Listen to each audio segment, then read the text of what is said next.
is ourselves. And until we take care of ourselves, it doesn't matter. We may have one term of 4 years, one term of 6 years, one term of 7 years.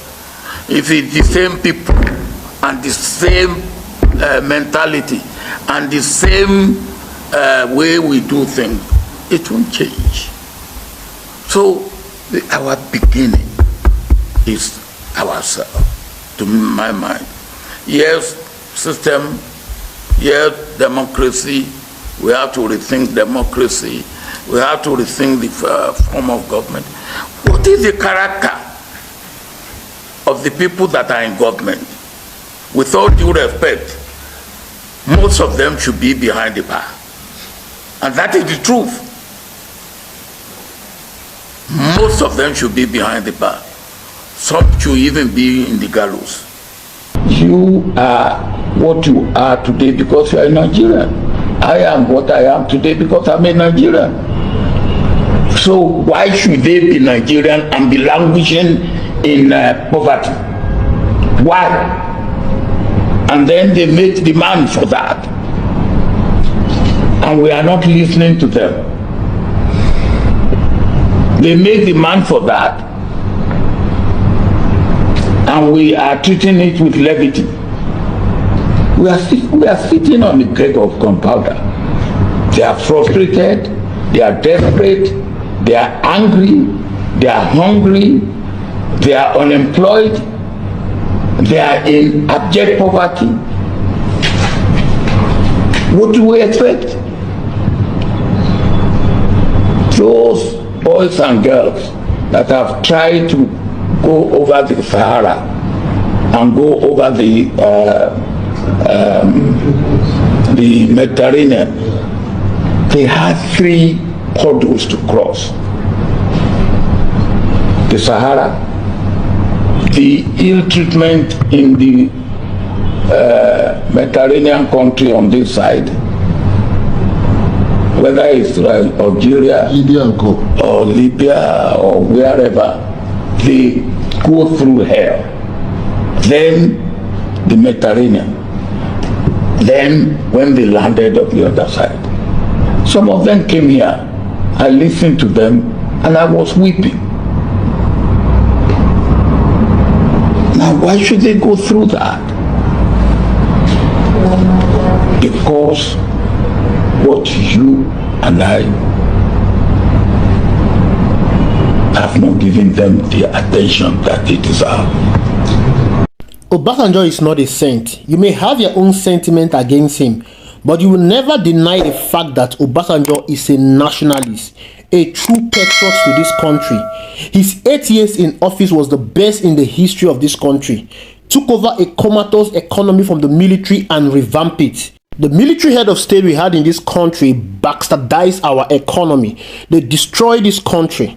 Tinubu is complaining of taking over a battered economy. Go and check the economy that was handed over to Olusegun Obasanjo. We are talking about an economy that Abacha looted, stashed over $12 billion in foreign banks. These ones are the ones that were able to be discovered. There are many more billions of dollars out there that were not discovered. When Obasanjo took over, he did not complain. He assembled the best brain across the country. Obasanjo is a true nationalist that was detribalized.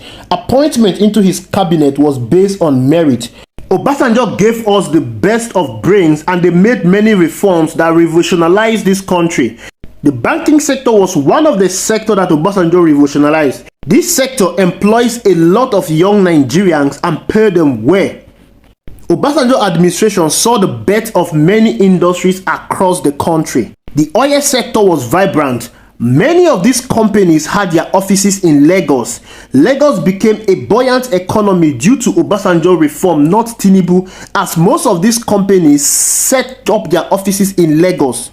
Of course, we will not forget that Obasanjo administration equally saw that our national debt was either cancelled or paid off. The National Assembly was vibrant. They performed their checks and balance on the executive. The National Assembly of that time even impeached the Senate President Chuba Okadibo because of corruption allegation and demoted him to a mere senator. The same National Assembly that was made up of majority of Obasanjo party members who were PDP members resisted Obasanjo's third term presidential bid, of which that would have been the best for this country if Obasanjo has continued as president of the Federal Republic of Nigeria. Obasanjo formed anti-corruption agency like the EFCC, and this was led by Nuhu Ribado. EFCC was on top of their game. They arrested and charged corrupt politicians to court. Many of these politicians were jailed and their properties were confiscated, irrespective of your party. We cannot forget the judiciary that was on top of their game. They were top notch. They delivered judgment without fear of favor. Our security agencies were vibrant. The military was ranked best in Africa, displacing terrorists in other African countries. The police was at its best. Obasanjo removed an inspector general of police, Tafa Balogun, for corruption. Nigeria was having the best of their life.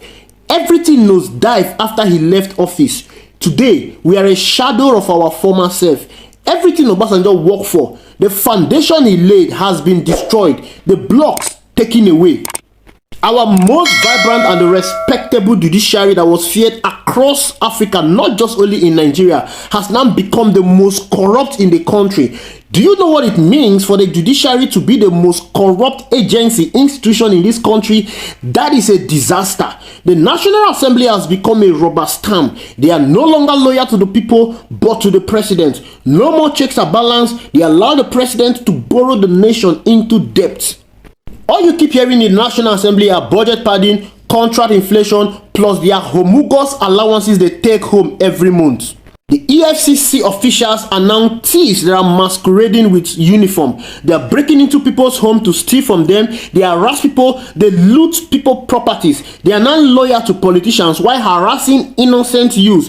When was the last time you heard that the EFCC arrested, jailed, or confiscated the property of a corrupt politician? It's been over 6 months now. The EFCC is still playing hide and seek with Yaya Bello despite his open corruption, but they freely arrested and jailed Bobrisky for spraying the naira. Our security agencies are dead. They are no longer competent. They could not even defeat a Boko Haram for decades.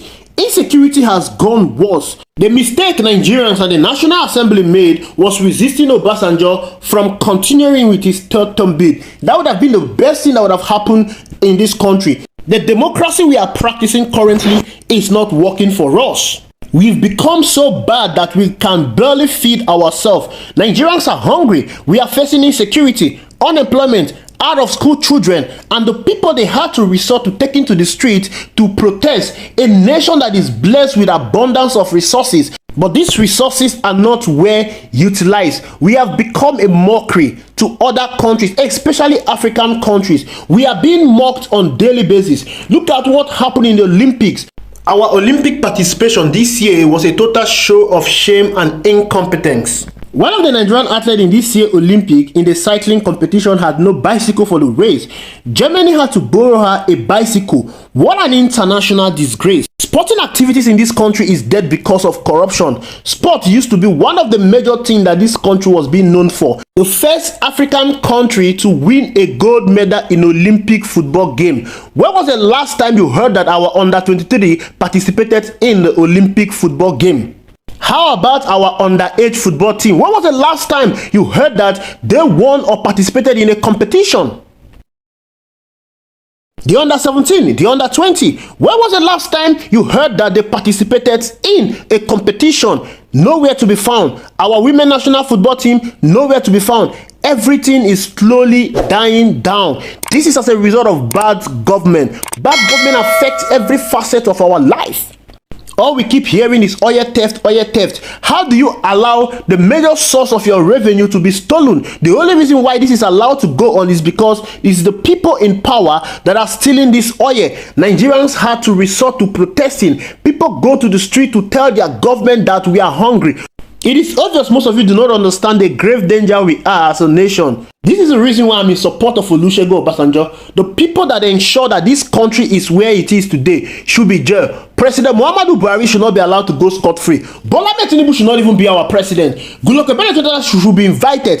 All the National Assembly members that ensure that this country has gone to where it is today, these people should be in jail. Whatever money they have acquired for themselves should be confiscated and used for the national good. Thank you for watching. I will see you in the next video. Colleagues, a lot of them have taken the side of government. Their comment section has been put off because they don't want to get the air of Nigerians. I don't want to mention names. Some of our veteran Nollywood actresses who supported this government, they are hiding their face today. They cannot come out. The comment sections of their social media accounts are switched off. They can't take back. They can't take the what's it called now? Backlash from Nigerians. But I'm telling you, for those of us who still believe in this country, for those of us who have continuously fought from the time I was an undergraduate to the time before I got married, to the time I got married, to the time I had my children, to the time my children started have their own children. Today I'm a grandfather and I'm still in this struggle. And I'm with you and I'm telling you and I'm telling everybody in this country, even if they end our lives, the government, bad governance must end. We are prepared to die in this struggle.